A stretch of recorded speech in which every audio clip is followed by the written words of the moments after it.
Here are the top stories for today, June 23, 2022. Stabilizing pork prices. The Agriculture Department says this is a priority as it continues to boost local production while containing the threat of African swine fever. The fate of the fuel subsidy program for the transport sector is now in the hands of the new administration, as drivers continue to grapple with the impact of soaring oil prices.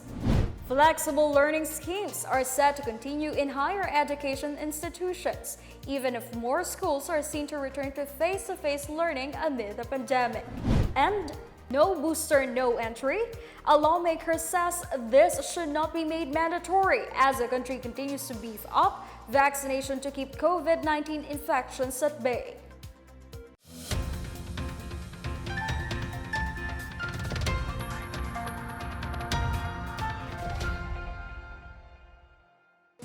For our top story for tonight, the Agriculture Department is sparing no effort in ensuring stable pork prices as the country continues to weather the impacts of high inflation and other factors.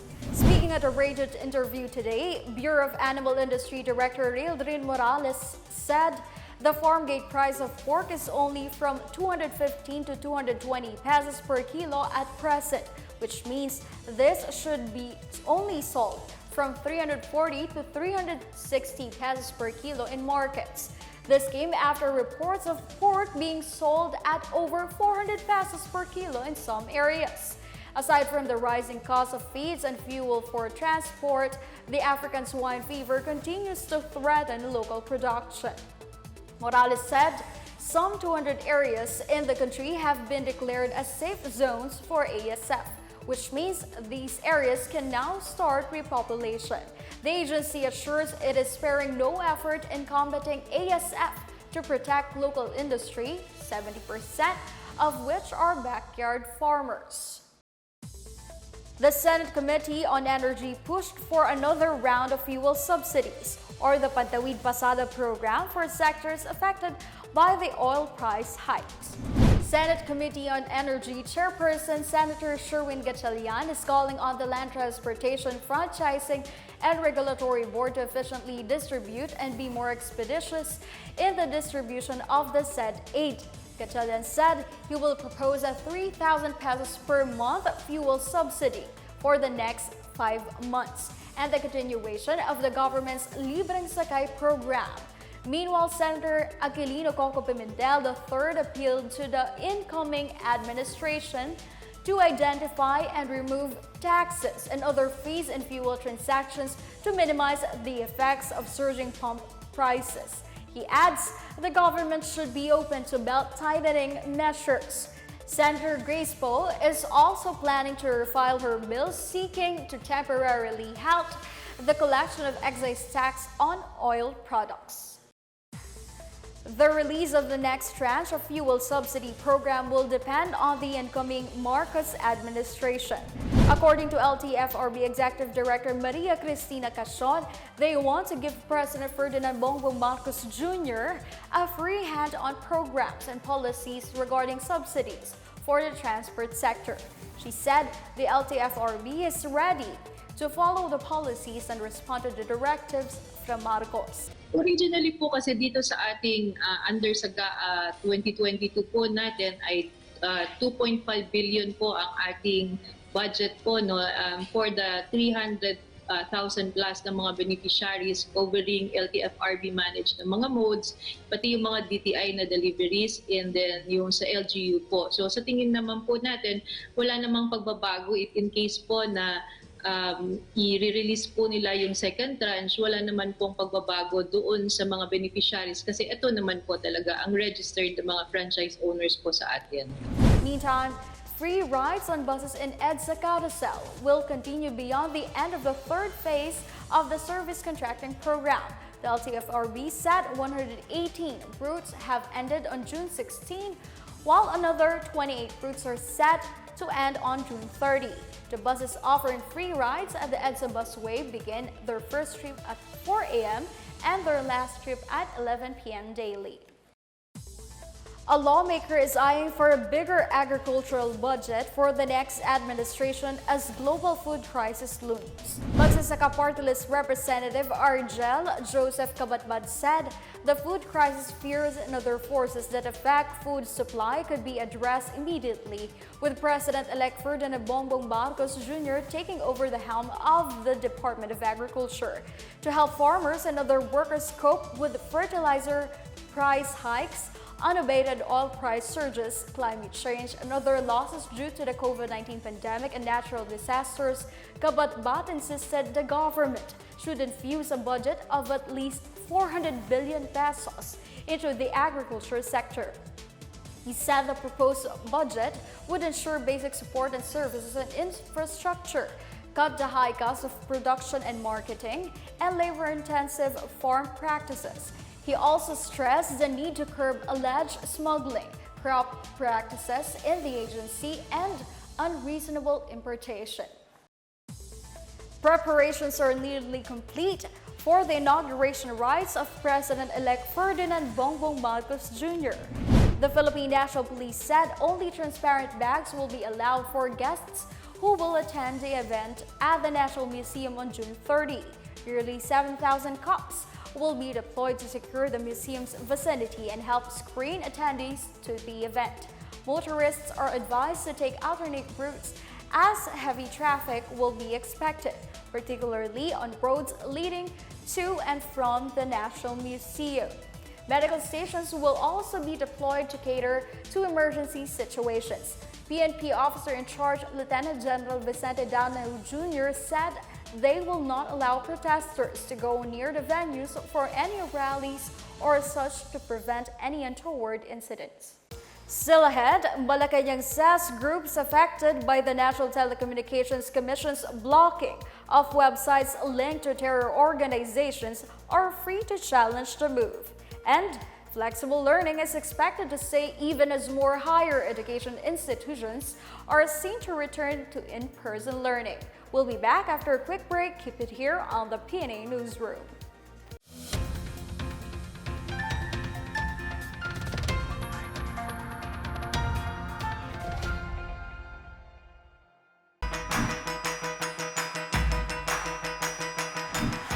Hi everyone, James Deacon here. The COVID-19 vaccines are finally here, and the government wants to make sure the vaccines reach us. So let's do our part by making sure that we get registered to be included in the vaccination list of our LGU.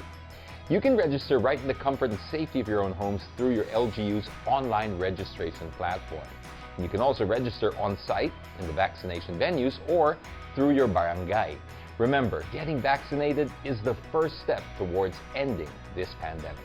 So let's do our part as disciplined citizens. Bida ang may disiplina. Magpakarehistro at magpabakuna para sa ligtas na pamilya, ligtas na bayan.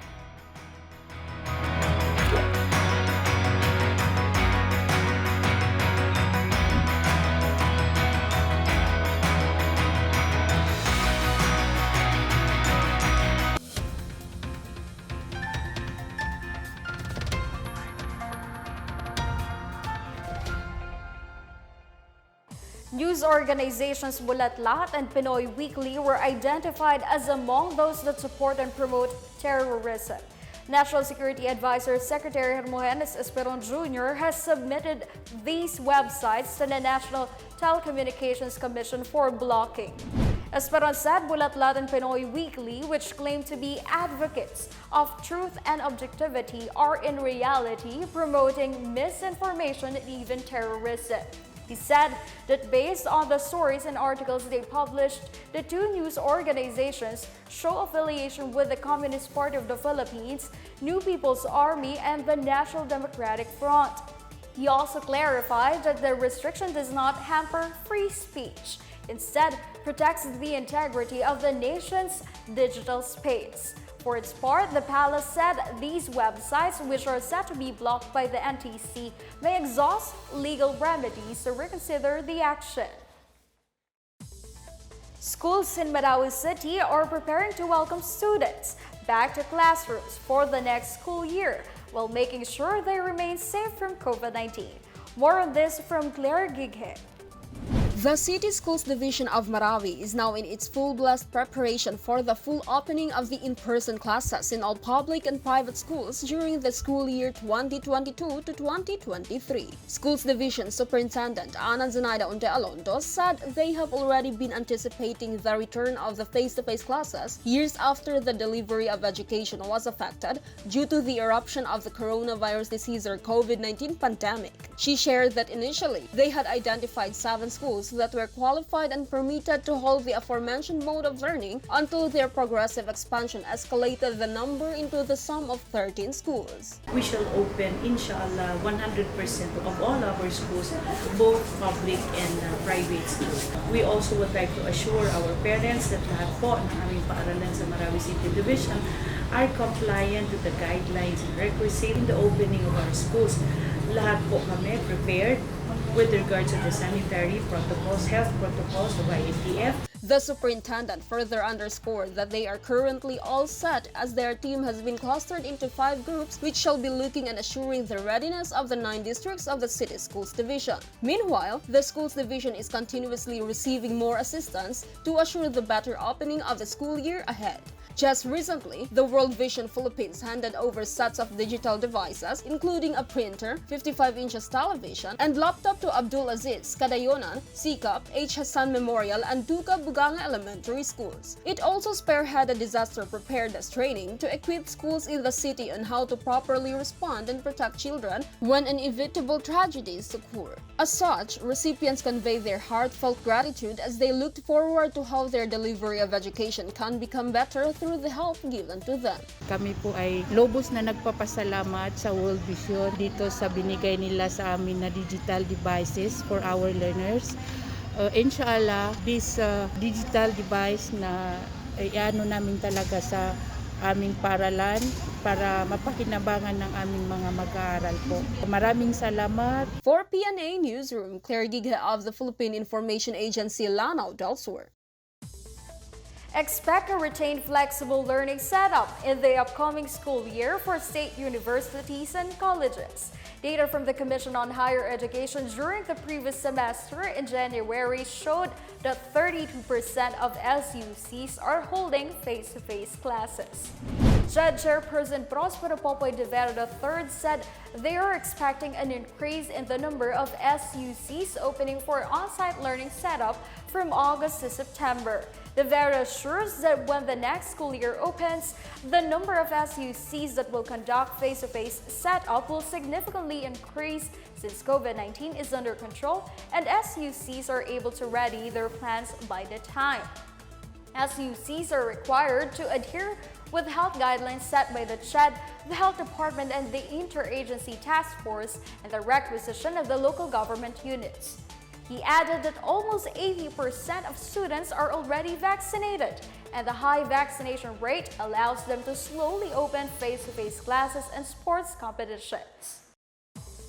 Instead of flocking to Metro Manila, Senator Christopher Lawrence Bongo said provincianos can now enjoy a fresh start in their hometowns as new opportunities await them through the government's Balik Probinsya Bagong Pag-asa or BP2 program.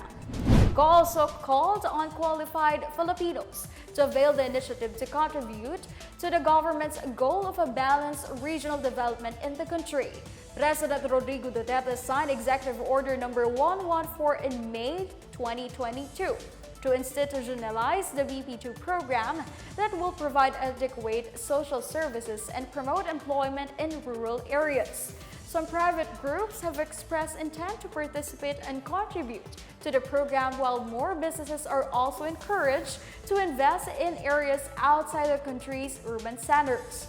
The BP2 program has so far facilitated the return of 836 beneficiaries to home provinces from May 2020 to June this year, and assisted more than 2,500 families who have expressed willingness to go back to their respective hometowns.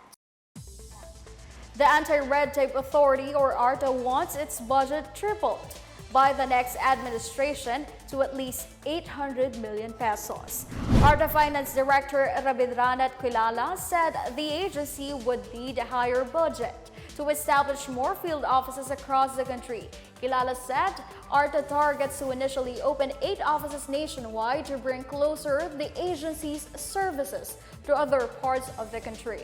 ARTA recently opened its Northern Luzon Regional Field Office in Baguio City and Eastern Mindanao Regional Office in Davao City. Kilala added the Eastern Mindanao Regional Office in Zamboanga is expected to open soon. ARTA's budget this year is at 270 million pesos.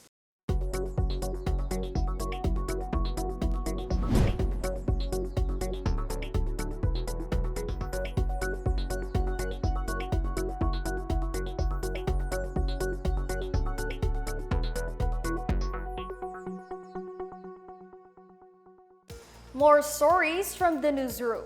A lawmaker rejects calls for a mandatory no booster, no entry policy. And a golden opportunity is growing in the paddies of Ilocano farmers. We tell you more about it later. Details ahead. Stay with the PNA Newsroom.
Ako po si Sergeant Muñoz ng Philippine Air Force para sa kampanya na Disiplina Muna na pinangungunahan ng DILG. Proud po akong sabihin na bakunado na ako laban sa COVID-19. Kaya naman po panatag ang aking kalooban dahil alam ko na protektado ako at ang aking pamilya laban sa coronavirus. Bida ang may disiplina. Kaya naman magparehistro at magpabakuna na para sa ligtas na pamilya at ligtas na bayan.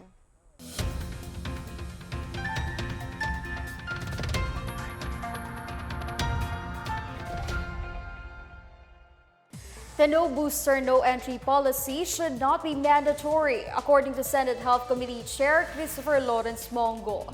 Go argued it's hard to impose a nationwide mandatory vaccination of booster shots against COVID-19, particularly for individuals entering enclosed establishments. Instead, the senator called for an intensified vaccination program, especially in the far-flung areas. Go made a statement as a low turnout for booster shots were recorded. To date, he said there's only 20% of the fully inoculated individuals have availed of their booster shots. The Cagayan de Oro City Health Office is now conducting an investigation after the first COVID-19 patient with Omicron subvariant was released without a certificate for recovery. Medical Officer Dr. Teodoro Yu Jr. said they are in contact with Bukas Barangay Health Emergency Response Team to resolve issues regarding the patient's discharge. The 38-year-old male seafarer was the first Omicron subvariant BA.5 patient in the entire northern Mindanao region. The bird gave the patient a certificate for completing the 7-day quarantine. However, they said they have not received a report confirming his positive from the virus. Mayor Oscar Moreno meanwhile said the seafarer had already been infected when he went for home quarantine. He insisted that the barangay was informed of the patient's condition. Police and military troops are sending in aid to families affected by the recent landslides in Leyte. The police regional offices of Cagayan Valley, Cordillera, and Bicol donated nearly 2 million pesos to families severely affected by the landslides in Baybay City and Abuyog. Eastern Visayas Police Regional Office Director Brigadier General Bernard Banak led the turnover of the cash aid to the two local governments yesterday. On April 10, at least 128 people died due to several landslide incidents in Baybay City. 2 days later, a village in Abuyog was wiped out by a landslide, killing at least 58 residents. Meanwhile, the Philippine Army's 546th Engineering Construction Battalion has started building temporary shelters for families displaced by the landslides in Baybay City. The Army is building the two shelters within the 2-hectare property in Baganhan village. At least 18 units of temporary houses will rise in the site for survivors in Cantagnos village. The massive landslide last April 10 killed 67 residents in Cantagnos, while 50 others remained missing. Former New People's Army rebels and supporters continue to receive livelihood and other benefits from the government, with the latest coming from Negros Oriental and Nueva Ecija. Marita Muahe reports. 27 former members of the CPP-NPA have each received 8,000 pesos worth of business kits during a 2-day consultative meeting initiated by the Poverty Reduction, Livelihood and Employment Cluster in Central Visayas under the National Task Force to End Local Communist Armed Conflict.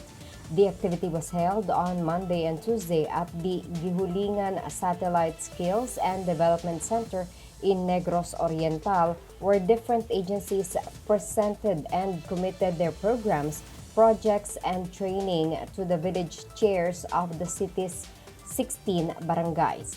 The former rebels were endorsed by the 62nd Infantry Battalion of the Philippine Army to receive the business kits under the DTI's Negosyo Serbisyo sa Barangay program. 10 other former rebels have been profiled and will soon also receive the same business assistance from DTI. Meanwhile, former Communist terrorist group supporters in Barangay San Jose in Licab Town, Nueva Ecija also received government livelihood assistance on Monday. The former members of the communist-affiliated mass organization were awarded a mushroom production livelihood starter kit through the collaborative efforts of DOLE, the Army's 84th Infantry Battalion. The former communist terrorist group supporters are now under the Bagong Pag-asa Farmers Association, a pro-government and registered people's organization. For the PNA Newsroom, I am Marita Muahe. A healthy version of rice is coming to Ilocos Norte as the provincial government pushes for its production this planting season. Government stakeholders signed an agreement leading the planting of golden rice in various parts of the province. An initial 80 kilograms of golden rice will be planted during the upcoming wet season for grains and another 80 kilograms for seed production. Initially, a total of 120 kilos of golden rice seed were distributed to at least 5 seed growers in Pidig Town for the 3-hectare seed production of golden rice. By July, another half-hectare is also being prepared for golden rice seed production. Golden rice is rice enriched with beta-carotene and was created to reduce vitamin A deficiency among consumers. Manileños are in for a long weekend as Manila celebrates its 451st founding anniversary. Proclamation 1400 signed by Executive Secretary Salvador Medialdea declares Friday, June 24 as a special non-working day in the city to give the people a chance to celebrate the annual observance. The public is still expected to observe the enforcement of the public health measures of the national government due to the ongoing COVID-19 pandemic. The country's capital city is part of the National Capital Region, or NCR, comprising of 16 cities and a lone town. It was founded on June 24, 1571 by the first Philippine Governor-General Miguel Lopez de Legazpi during the Spanish colonial period. The city's name was derived from the plant named milad, a flowering shrub abundant before along the banks of Manila Bay.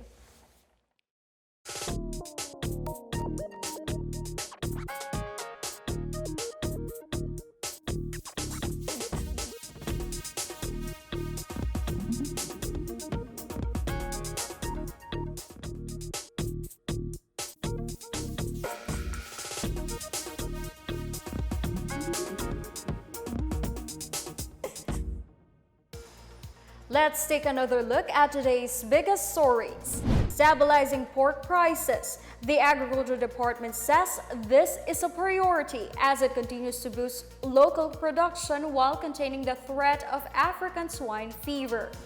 The fate of the fuel subsidy program for the transport sector is now in the hands of the new administration as drivers continue to grapple with the impact of soaring oil prices. Flexible learning schemes are set to continue in higher education institutions, even if more schools are seen to return to face-to-face learning amid the pandemic. And no booster, no entry. A lawmaker says this should not be made mandatory as the country continues to beef up vaccination to keep COVID-19 infections at bay. As Filipinos, we all have a vital role to play in preventing the COVID-19. So remember, wear face masks, wash your hands often, practice safe physical distancing, go out only for essential reasons, and get vaccinated as soon as possible to protect ourselves, our families, and the community. Together, we can beat COVID-19.